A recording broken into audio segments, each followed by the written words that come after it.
Bienvenue dans ce Deep Dive. Aujourd'hui, on plonge au cœur des origines. Le Big Bang. On a épluché pas mal de sources et notre mission, c'est d'en extraire les idées clés sur l'expansion, les toutes premières lueurs et puis les mystères qui restent. Alors, comment on sait tout ça? C'est ça la question. Commençons par les preuves. La première, et c'est fondamental, c'est que l'univers n'est pas statique. Il grandit. Oui, il est en expansion. C'est ça. Les galaxies, elles s'éloignent les unes des autres. Et plus elles sont loin, plus elles vont vite. C'est la fameuse loi de Hubble-Lemaître. On voit ça grâce au décalage vers le rouge de leur lumière. Exactement. Faut pas imaginer une explosion depuis un centre, hein. C'est plutôt l'espace lui-même qui s'étire, un peu comme... Comme une pâte à pain qui gonfle et qui emporte les raisins, les galaxies avec elle. Voilà. Deuxième indice super important, le fond diffus cosmologique, le FDC. Ah, le FDC. Essentiel. C'est la plus vieille lumière de l'univers qu'on puisse voir. Un rayonnement micro-ondes très très froid, autour de 2,7 Kelvin, donc moins 270 degrés Celsius. Ça vient de partout, c'est comme l'écho lumineux du Big Bang. Mhm. Et le plus incroyable, ce sont ces variations de température. Elles sont minuscules, hein, une partie pour 100 000 à peu près. Infime. Mais ce sont elles, ces petites fluctuations, qui sont les germes de toutes les structures qu'on voit aujourd'hui. Les galaxies, les amas de galaxies, tout vient de là. Absolument. Cette image du FDC nous montre un univers tout au début, incroyablement chaud et dense. Et cette chaleur primordiale, elle a eu une conséquence directe sur ce dont l'univers est fait. Ce qui nous amène tout droit au troisième pilier, la composition chimique. Dans les toutes premières minutes après le Big Bang, l'univers était un genre de réacteur nucléaire géant. C'est ça, la nucléosynthèse primordiale. Voilà. Il a fabriqué les noyaux atomiques les plus simples. Principalement environ 75% d'hydrogène et 25% d'hélium, en masse. Et ça, c'est fou, les mesures qu'on fait aujourd'hui. Dans les gaz les plus anciens, par exemple. Exactement. Elles collent parfaitement aux prédictions du modèle. Donc ces trois points, l'expansion, l'FDC avec ses détails et l'abondance des éléments légers, ça forme une base observationnelle vraiment très très solide pour le Big Bang. Ça raconte une histoire cohérente. Une histoire d'évolution depuis un état initial extrême. Ok. Maintenant, si on essaie de remonter encore plus loin dans le temps, juste après le tout début. Alors là, on arrive très vite à une limite de nos connaissances actuelles, le fameux mur de Planck. C'est l'instant zéro plus une fraction de seconde infime où nos théories physiques, la relativité générale et la mécanique quantique, devraient marcher ensemble, mais... Mais elles ne s'accordent pas. On ne sait pas décrire cet état. Exactement. C'est encore un mystère. Mais juste après cette ère, il y a une idée majeure qui entre en jeu. L'inflation cosmique. L'inflation, une expansion ultra rapide. C'est ça, une phase d'expansion exponentielle pendant une durée incroyablement courte, juste après le tout début. Ce n'est pas une preuve directe, on n'a pas vu l'inflation, mais c'est une hypothèse très élégante. Pourquoi élégante, Hélice? Qu'est-ce qu'elle résout? Plusieurs problèmes. Par exemple, pourquoi l'univers nous semble si plat géométriquement? L'inflation l'aurait tellement étiré qu'il nous paraîtrait plat, comme la surface de la Terre nous paraît plate à notre échelle. D'accord. Et aussi, le problème de l'horizon. Pourquoi des régions du ciel qui sont aujourd'hui opposées et qui n'auraient pas eu le temps de communiquer depuis le Big Bang ont exactement la même température dans le FDC? L'inflation suggère qu'elles étaient connectées avant cette expansion fulgurante. Malin. Bon, après l'inflation et la création des premiers noyaux, l'univers continue de se refroidir, mais il reste longtemps opaque. C'est ça, une sorte de brouillard chaud. Exactement. Pendant environ 380 000 ans, c'est une soupe chaude de particules chargées. Des protons, des électrons et de lumière, des photons. Les photons n'arrêtent pas de rebondir sur les électrons libres. La lumière ne peut pas voyager loin. Et puis, que se passe-t-il à 380 000 ans? L'univers a suffisamment refroidi pour que les électrons puissent se lier durablement au noyau.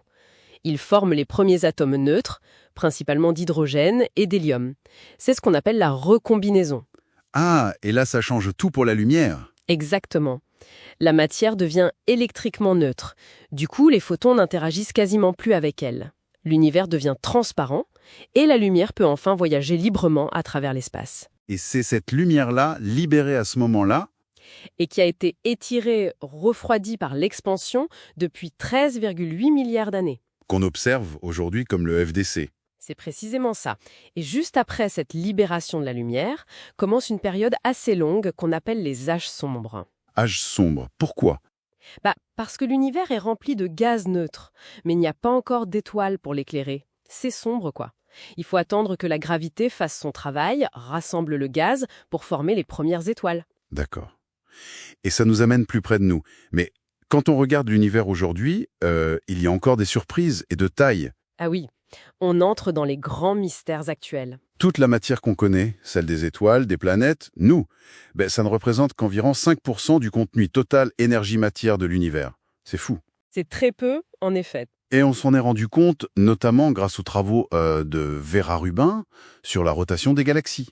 Les étoiles tournent trop vite sur les bords. Il faut bien plus de masse que ce qu'on voit pour les retenir par la gravité. D'où l'hypothèse de la matière noire. Exactement. Une matière invisible, qui n'interagit pas ou très peu avec la lumière, mais qui a une masse, et donc une influence gravitationnelle. Elle représenterait environ 25% de l'univers.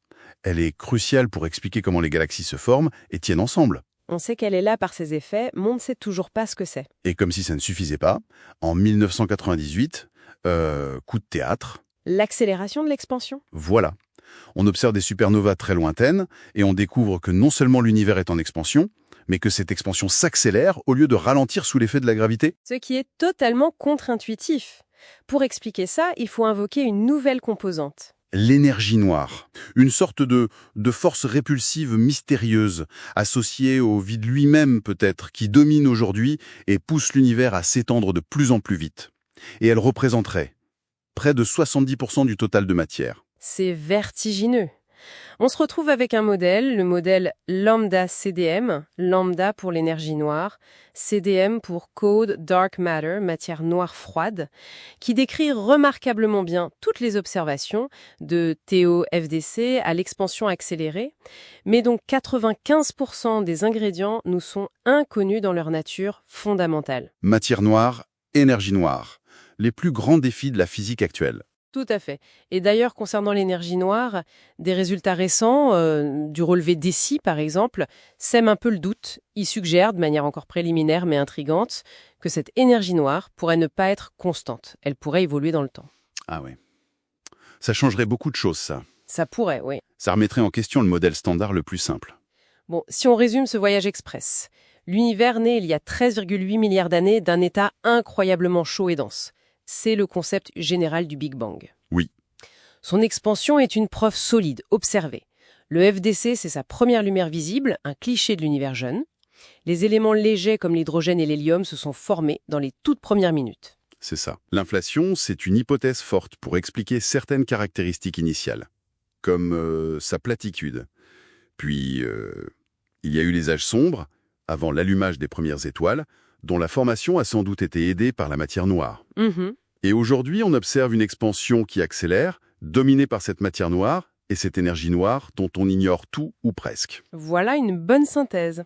Et ça nous laisse avec une question assez fondamentale pour la réflexion justement à propos de cette énergie noire. Oui. Si elle n'est pas constante, si elle varie avec le temps, comme ces nouvelles données pourraient l'indiquer, quel serait l'impact sur le destin ultime de l'univers? Est-ce qu'on se dirige toujours vers un refroidissement lent et éternel, la mort thermique, ou est-ce que ça pourrait mener à un scénario plus violent, un big rip, un grand déchirement où tout, même les atomes, finiraient par être disloqués par cette énergie noire de plus en plus forte? Waouh! Une question ouverte qui montre bien que même si on a beaucoup appris, le cosmos garde encore pas mal de secrets. C'est le moins qu'on puisse dire.